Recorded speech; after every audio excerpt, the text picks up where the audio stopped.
Hello friends, હું ભરત પ્રજાપતિ તમારું આ એજ્યુકેશનમાં સ્વાગત કરું છું. આજે આપણે કોઈ પણ સ્ટાન્ડર્ડ માટે કોઈ પણ સબ્જેક્ટની ચેપ્ટર વાઇઝ પીપીટી કઈ રીતના બનાવી તે શીખીશું. સૌપ્રથમ આપણે શાળા મિત્ર એપ પર જઈને ધોરણ સિલેક્ટ કરીને સબ્જેક્ટ સિલેક્ટ કરીને જે પણ ચેપ્ટરની પીપીટી બનાવવા માંગતા હોય તે ચેપ્ટરના પેજની એક કરીને સ્ક્રીનશોટ પાડીને તે એક કમ્પ્લીટ પીડીએફ તૈયાર કરીશું, જેમાં જે તે પેજના અક્ષર છે એ કમ્પ્લીટ વંચાવા જોઈએ.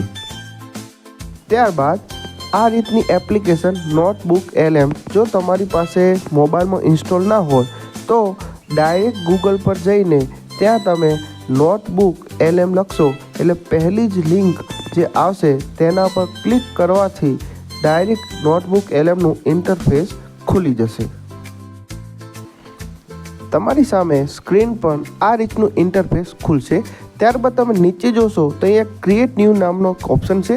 ત્યાં પહેલો ઓપ્શન PDF છે, ત્યાં પર ક્લિક કરીને તમે જે હાલમાં જે PDF બનાવી હોય ચેપ્ટરની તેના પર ક્લિક કરો અને તેને સિલેક્ટ કરો.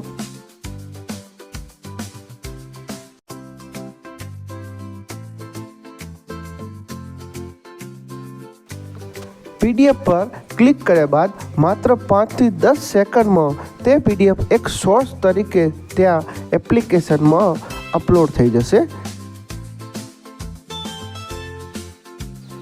અહીં તમે જોઈ શકો છો PDF અપલોડ થઈ ચૂકી છે. ત્યારબાદ બાજુનો ઓપ્શન ચેટ પર આવશો તો તે જે ચેપ્ટરને ઇંગ્લિશમાં અહીંયા તે સોર્સ કમ્પ્લીટ થતો દેખાશે. ત્યારબાદ સ્ટુડિયો બાજુના ઓપ્શન સ્ટુડિયોમાં આવીને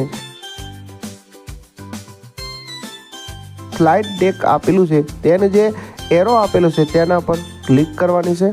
ત્યારબાદ તમે નીચે જોશો તો લેંગ્વેજ અહીંયા ઇંગ્લિશ આપેલી છે, તેની જગ્યાએ આપણે ત્યાં ગુજરાતી સિલેક્ટ કરી દઈશું, જેથી કરીને આપણી પીપીટી ગુજરાતીમાં આવી જાય. અને ત્યારબાદ નીચે આપણે જનરેટ બટન ઉપર ક્લિક કરીશું. બસ, તો માત્ર હવે થોડોક ક્ષણ રાહ જુઓ અને તમારી પીપીટી તૈયાર.